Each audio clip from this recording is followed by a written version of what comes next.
Rotwood recently released into early access, and I thought I would take a good look at it because I'm a huge fan of Mark of the Ninja, which was developed by the same studio, Klei Entertainment. They have a few great titles in their library like Don't Starve and the Shank series, but Mark of the Ninja is an absolute titan in my book. So what's the go with this new game? Well, Rotwood is a 2.5D roguelite co-op brawler that can be played single player or with up to 4 friends. It's pretty plain to see the Shank DNA scattered through Rotwood, and it feels like a natural progression of that genre, albeit with a slight change in aesthetics from mob hitmen chainsawing through bodies to a cute kitty shooting acorns at onions. Pew pew! It's a little sparse on story. Basically, it seems like things are very wrong with the forest. Something oozy has crawled up its arse, and its inhabitants aren't feeling too crash hot about the whole deal. The animals are pissed off at anything that moves, probably because all the vegetables are getting up out of the ground and headbutting each other. I know I'd be a bit testy if an onion tried to bum rush me from the kitchen. It's chaotic and messy, and you, Whiskers, are the right hunter in the right place at the right time. So get cracking. Time to choose a character. And I gotta say, I really like this custom creator they've got here. It's basic to follow, but allows for a lot of options at the same time. It's also got that magic Klei touch. It seems like we're limited to being a kitty cat, some kind of lizard, and whatever the hell this is. I had some difficulties joining up with friends through the games menu because it seemed to think I was offline.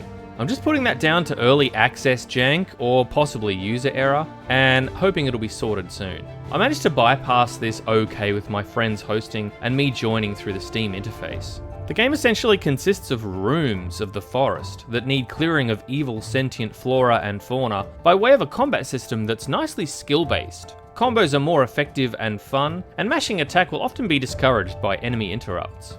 Once the forest room is cleared, it'll reward you with some form of currency, either goo or a robo-testicle, or you'll get to pick from one of the 2 new upgrades. You smash through a few more rooms, maybe stopping by a store to ogle the bark armor, and then maybe just die to a jubilant kebab. On death, you get airlifted back to Cartoon Network headquarters, and you'll be able to potentially buy new weapons, unlock new weapon masteries, and keep those changes on your next run. It's a candy-coated, fun, dopamine hit of a game. But all the adorable energy hides a reasonable amount of difficulty. I've tried both single and co-op multiplayer, and despite looking like a fever dream of the Disney Channel, it won't pull many punches. I got repeatedly wrecked trying to solo the second area with the owl boss, so it's no slouch. Rotwood is clearly encouraging solidifying your skills and masteries in previous areas before you venture to harder areas of its filth forest. This is where I came across a little snag. In playing the same level over and over to get more masteries and get some currency to upgrade weapons and armor, it started to lose some of its shine. It's a fun game to play in co-op, but playing solo and fighting in the same ways, I started to lose interest in continuing from room to room. Being a roguelite, it's not likely a game I would binge for hours on end, but even for stints of 30 minutes, I found myself checking the time.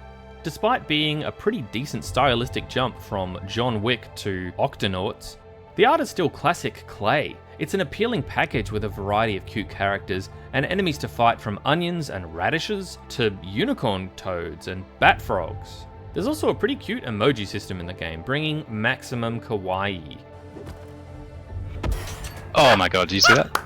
Yeah, did you fucking idiot? There was only minor frame drops during a handful of dialogue scenes, but the combat was executed with a solid frame rate on my system, and I haven't had any crashes to desktop as of yet. The animal cast not currently voice acted, although I'd love this crazy happy clappy fox to be voiced by Keith David, or someone with similar deep timbre, just for the lols. The background music was trying awfully hard to hide for the majority of the game, and when I did nail it down, I found an inoffensive pan flute melody that time travelled from the Karate Kid movie set.